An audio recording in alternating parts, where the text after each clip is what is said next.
हुजूर, ये आपसे बात करना चाहते हैं।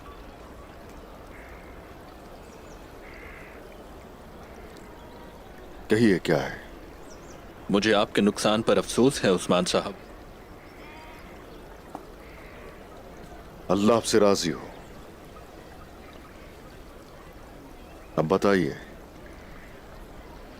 मैंने इरादा तब्दील कर लिया। अगर आप चाहते हैं तो मैं अपनी इमारत बेच दूंगा। इस तरह फैसला बदलने का सबब क्या है?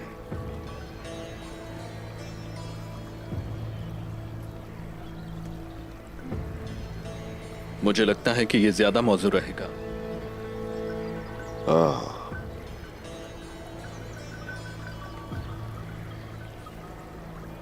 हमारा दर्द अभी ताजा है,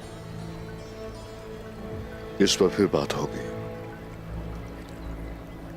तो फिर मैं इजाजत चाहूंगा। आप जा सकते हैं। बोरान, जी हुजूर।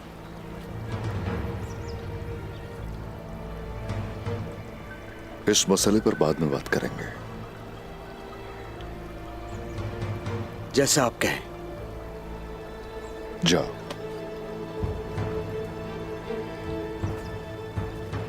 हुजूर, हाँ,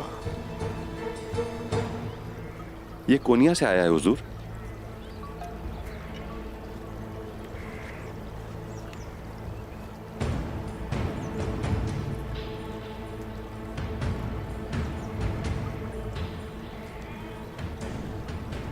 दाऊद साहब और गुंदूज साहब को बुला कर लाओ। जो हुक्म आपका।